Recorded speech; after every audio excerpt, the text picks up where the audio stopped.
तपस्या करी, पूरा का पूरा जीवन लगा दिया, लेकिन गंगा जी को नहीं ला पाया।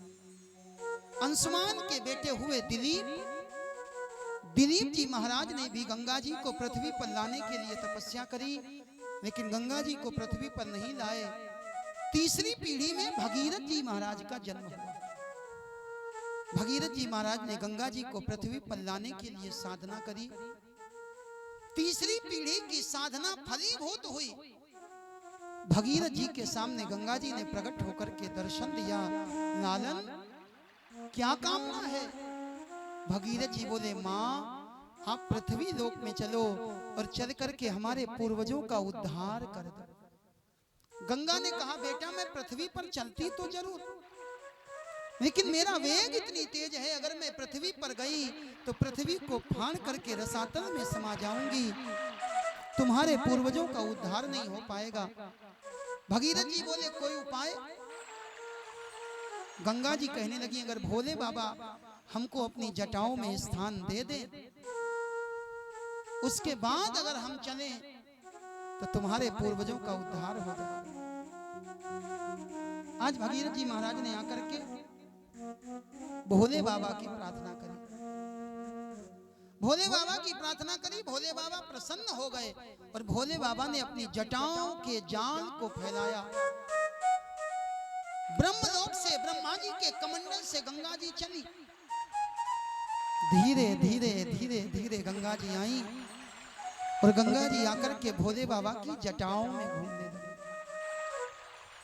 भोले बाबा ने जटाओं में घूमती हुई गंगा जी को देखा तो भोले बाबा ने जटाओं का जोड़ा बांध लिया।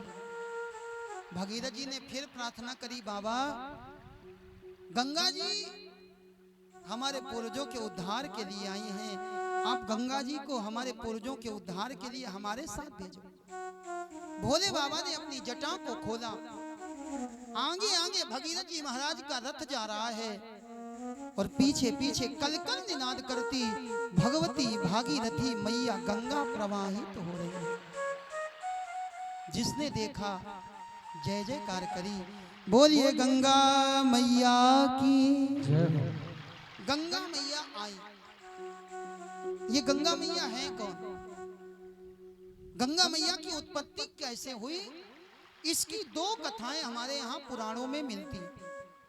एक कथा, जिस समय भगवान ने दाहिना चरण उठाया था और दाहिना चरण उठा करके ब्रह्मलोक को नापा था, ब्रह्मा जी ने भगवान के चरण को धो करके अपने कमंडल में रख लिया था, यही गंगा जी बनी।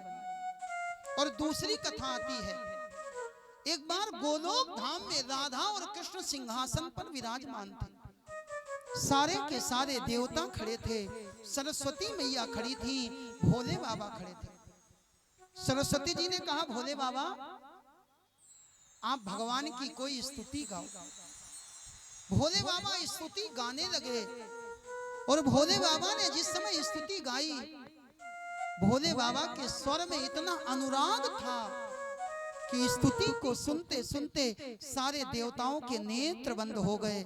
नेत्र बंद करके ध्यान करके स्तुति को श्रवण कर रहे थे और जैसे ही स्तुति पूरी हुई, सबने नेत्रों को खोला। नेत्र खोल करके देखा, सामने सिंहासन पर जहां राधा कृष्ण विराजमान थे, वहां राधा कृष्ण विराजमान नहीं है। राधा कृष्ण अंतर ध्यान हो गए और वहां पर कुछ जल की बूंदें दिखाई पड़ी। उन्हीं जल की बूंदों को ब्रह्मा जी ने अपने कमंडल में रखा, जिससे गंगा जी की उत्पत्ति हुई। ये गंगा मेरे भाई, गंगा माँ है, माँ। गंगा का जल बहुत पवित्र है। गंगा पतित पावनी है। लेकिन आज हमने गंगा को ही मैली कर दिया। मानो तो मैं गंगा माँ हूं और न मानो तो बहता पानी। मेरे भाई, गंगा जी की महिमा को कहां तक वर्णन करें। गोस्वामी तुलसीदास जी विनय पत्रिका में लिखते हैं, देव नदी कह जो जन जान, किए मन साकुल कोटि उद्धार। के गंगा जी जाने का जो मन बना लेता है, केवल गंगा जी जाने का जो मन बनाता है, उसके करोड़ों कुलों का उद्धार हो जाता है। देखी चले झगड़े सुर नारी, और जैसे ही वो गंगा जी जाने के लिए चरण आगे बढ़ाता है, देखी चले, चलता हुआ देखा सुर नारी, देवताओं की पत्नियों ने तो वो झगड़ने लगी। क्यों?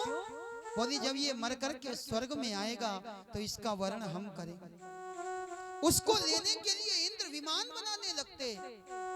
पूजा को साज विरंची रचे, तुलसी जे महत्तम जानन हारे, ओक की नींव पड़ी हरि लोक, बिलोकत गंग तरंग निहारे। अभी गंगा स्नान नहीं किया, लेकिन तुलसीदास जी कहते हैं जैसे ही वो गंगा के किनारे जाता है और गंगा मैया का दर्शन करता है, वैकुंठ में उसके लिए मुक्ति की नींव पड़ जाती है। गंगे तव दर्शनाथ मुक्ति, गंगा मैया का केवल दर्शन कर लो तो भी मुक्ति है। गंगा के जल की बड़ी महिमा है, और गंगा के जल की महिमा को वाणी से विस्तृत रूप से बताया नहीं जा सकता। गंगा के जल की कितनी महिमा है मेरे भाई। कोई व्यक्ति अगर गंगा के किनारे मर जाए तो उसका उद्धार हो जाता है। अगर गंगा के किनारे मर ना पावे तो मरने के बाद अगर उसका अंतिम संस्कार गंगा के किनारे कर दिया जाए तो उसका उद्धार हो जाता। और अंतिम संस्कार भी गंगा के किनारे ना हो पावे तो उसकी राख को लेकर के अगर गंगा में डाल दिया जाता, तो जब तक उसकी अस्थियां, उसकी राख गंगा में रहती हैं, तब तक वो भगवान के चरण कमलों में निवास करता। गंगा जी की बड़ी महिमा है, लेकिन मानना पड़ेगा, विश्वास करना पड़ेगा, और विश्वास के बिना कुछ भी होने वाला नहीं। एक गांव में एक पंडित जी कथा करने के लिए गए। पंडित जी ने गंगा जी की बड़ी महिमा बताई। पंडित जी बोले प्रत्येक हिंदू के घर में, प्रत्येक वैष्णव के घर में गंगा जल होना ही चाहिए। गंगा जी की महिमा को जब बताया तो गांव में रहने वाला एक अनपढ़ व्यक्ति विचार करने लगा, हम आज तक गंगा नहाने नहीं गए, और पंडित जी ने गंगा जी की बड़ी महिमा बताई, हम गंगा नहाने जाएंगे। आज ये व्यक्ति गंगा नहाने गया, और गंगा नहाने के बाद जैसा कि हम करते हैं, गंगा जल को भर करके अपने साथ ले आते। आज इसने भी खूब गोता लगा करके गंगा नहाया, और गंगा नहाने के बाद गंगा जल भर करके घर ले आया। गंगा जल को ला करके अपने भगवान के मंदिर में रख दिया। जैसे रोज भगवान की पूजा करता, वैसे ही गंगा के जल को साक्षात गंगा जी मान करके ये गंगा जी की भी, उस जल की भी पूजा करने लगा। धीरे धीरे धीरे धीरे समय बीता, इसका अंतिम समय आया, और जैसे ही अंतिम समय आया, इसको लेने के लिए यमराज के दूत आ गए। यमराज के दूतों ने कहा चलो, इसने साफ मना कर दिया, बोले ना चली बे। यमराज के दूतों ने कहा चलो, तो ये कहता है नहीं चलेंगे। तो यमराज के दूतों ने पूछ लिया क्यों नहीं चलोगे? कि ही का बल है, तुम किसके बल पर कह रहे हो कि तुम नहीं चलोगे? तो इसने साफ शब्दों में कहा, बोले गंगा जल को, बोले हम गंगा जल के बल पर कह रहे हैं कि हम तुम्हारे साथ नहीं जाएंगे, हमको लेने के लिए भगवान के पार्षद आएंगे। यमराज के दूतों ने कहा भैया क्या तीर मरो है, क्या तुम गंगा के किनारे मरे हो? तो इसने अपनी उंगली उठाई, भगवान के मंदिर की तरफ जहां गंगा जल रखा था इशारा कर दिया, बोला घर ही में धरो है। अरे गंगा का जल तो हमारे घर में रखा है, फिर हमें किसका भय है? गंगा के जल की बड़ी महिमा है, लेकिन आज सरकारें आती हैं, नए नए नियम आते हैं, लेकिन अभी हमारी माँ गंगा, अभी गंगा माँ प्रदूषण मुक्त नहीं हो पा रही। गंगा में गिरने वाले माला पर तो रोक लगा दी गई।